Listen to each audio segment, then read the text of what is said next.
పాకిస్తాన్లో గుర్తు తెలియని వ్యక్తులు అకస్మాత్తుగా చేస్తున్న దాడుల్లో ప్రాణాలు కోల్పోతున్నటువంటి తీవ్రవాదులు, మన దృష్టిలో తీవ్రవాదులు, వాళ్ళ దృష్టిలో స్వతంత్ర సమరయోధులు, లేదంటే పాకిస్తాన్ వాళ్ళ దృష్టిలో వాళ్ళు రాజకీయ నాయకులు, లేదంటే పాకిస్తాన్ వాళ్ళ దృష్టిలో ఒక స్వచ్ఛంద సంస్థల నిర్వాహకులు లేదా మత పెద్దలు.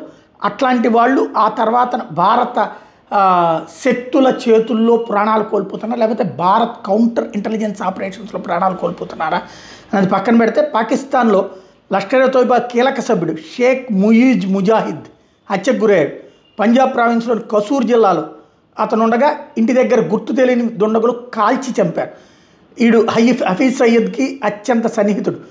భారత భద్రతా వర్గాల దాడిలో ముజాహిదీన్ అనేక ఉగ్రదాడుల్లో కీలక నిందితుడిగా ఉన్నాడు. ఈయన ముజాహిద్ అంటారు, వాళ్ళు పోరాట యోధుడిగా చెప్తుంటారు.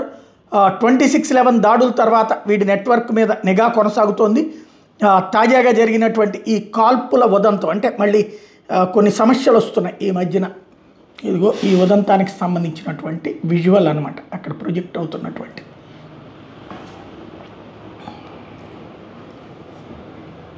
అక్కడ కాల్పులు జరిగినాయి అన్నటువంటి విషయం అయితే స్పష్టంగా కనబడుతోంది. ఎవరో గుర్తు తెలియని వ్యక్తులు వచ్చారు, కాల్చారు, చంపారు. అక్కడ ఉన్నటువంటి సీసీటీవీ ఫుటేజ్ ద్వారా ఇప్పుడు చెక్ చేసుకున్నారు. ఆ దారిని పోయేటటువంటి వాళ్ళు కూడా ఏమైంది అన్నది మాత్రం, ఎందుకు ఎవరు చేశారన్నటువంటిది మాత్రం తెలియలేదు. ఓవరాల్గా ఈ ఇన్సిడెంట్తో పాకిస్తాన్లో తీవ్రవాదులకైతే వణుకు పుడుతోంది. ఎవరిని ఎప్పుడు ఎందుకు ఎవరు లేపేస్తారో తెలియనటువంటి పరిస్థితి అయితే ఉంది. ఇంత అంటే స్పష్టం భారతే చేయిస్తోంది.